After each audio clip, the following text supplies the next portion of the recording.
बजरंग, साक्षी मलिक और विनेश के खिलाफ कल जंतर मंतर पर खिलाड़ियों का होगा प्रदर्शन।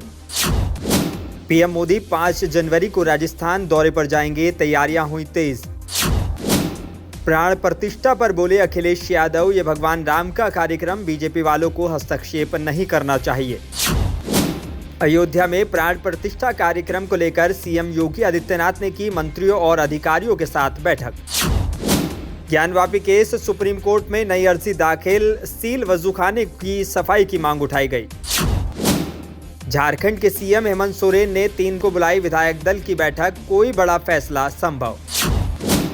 जाति आधारित सर्वे के आंकड़े सार्वजनिक हों, बिहार सरकार से बोला सुप्रीम कोर्ट। ईंधन टैंकर चालकों ने भी किया चक्का जाम, महाराष्ट्र के कई जिलों में पेट्रोल और डीजल की कमी।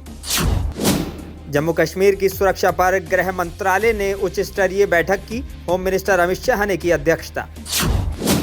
लोकसभा चुनाव में बीजेपी का नया नारा, तीसरी बार मोदी सरकार, अब की बार 400 के पार। जापान में हवाई जहाजों की टक्कर के बाद हानेडा एयरपोर्ट पर फ्लाइट ऑपरेशन किया गया बंद। राजस्थान में अजमेर दरगाह के पास इमारत गिरी, 4 से 5 लोग दबे होने की आशंका। देश में कोरोना के नए सब वेरिएंट JN1 की कुल मामले बढ़कर 263 हुए। किसान संगठनों का ऐलान, 13 फरवरी से दिल्ली में फिर करेंगे प्रदर्शन। मैनपुरी में पुलिस और ट्रक ड्राइवरों के बीच झड़प, पुलिस ने आंसू गैस के गोले दागे।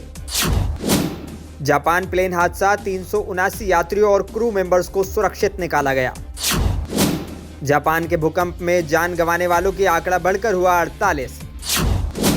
कर्नाटक में 31 साल पुराने मामले में कार सेवक गिरफ्तार, विरोध में बीजेपी करेगी राज्य भर में प्रदर्शन।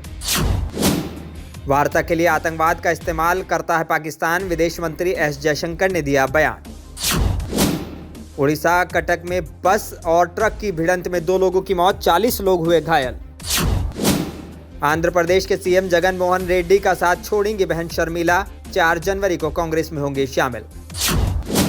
निलंबित WFI के अध्यक्ष संजय सिंह बोले, सरकार द्वारा गठित एडहॉक कमेटी हमें स्वीकार नहीं। गुजरात के द्वारका में बोरवेल से निकाली गई 2.5 साल की बच्ची की अस्पताल पहुंचने से पहले हुई मौत। उत्तर प्रदेश में ADG रैंक के 7 IPS अधिकारियों का किया गया तबादला।